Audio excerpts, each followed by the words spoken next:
चाषी मानक पई गोटे विशेष सूचना आसी फार्मर रेशन विषय रे तो शीघ्र शीघ्र फार्मर रेजिस्ट्रेशन कराई दिंतु। फार्मर रेजिस्ट्रेशन करने द्वारा सीएम किसान पीएम किसान अनेक प्रकार सरकार सब्सिडी जहाँ भी जंत्रपाति किणवा समय सब्सिडी आसूची सबकि तुम ना जदि जमीपटा ठीक रे अच्छी तो तुम मैंने पाइपर। तो जमीपटा प्रथमे ये जो फर्मारेसन करने जमीपटा प्रथम निज नाम रहा दरकार। निज नाम रखापी आजिकल सरकार फ्री रे करुँच।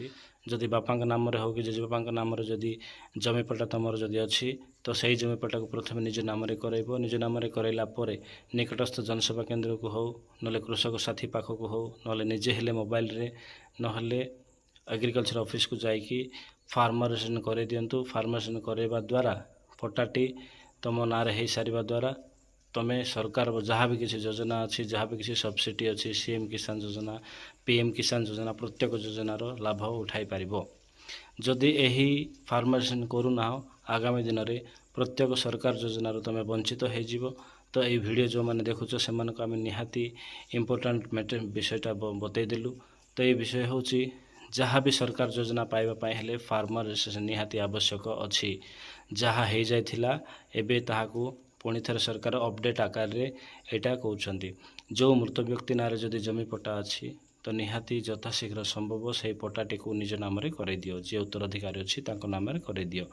आ बापा नारे जेजेबापा नारे सेमिति रखिथिले यह तुमको आगामी दिन में साहाय्य मिलवाटा कष्ट हम। तापर बैंक पासबुक को आधार कार्ड रे लिंक कराइबे डीबीटी कराइबे। डीबीटी कराइबा द्वारा सरकार जहाँ भी योजना पैसा सीधा सड़क डीबीटी खाता को आसीजिवो। आउ बैंक खाता मध्य अपडेट रखिबे आधार कार्ड मध्य अपडेट रखिबे। आधार कार्ड रे मोबाइल नंबर लिंक करेंगे। एबे डिजिटल दुनिया है तो समस्त चाषी भाई मानक आमर अनुरोध निजर चाष जमी को निज नाम कराइबे वा निजर जमी पट्टा को निज नाम कराइबे। मोबाइल नंबर लिंक करके रखिबे आधार कार्ड अपडेट कर दिबे।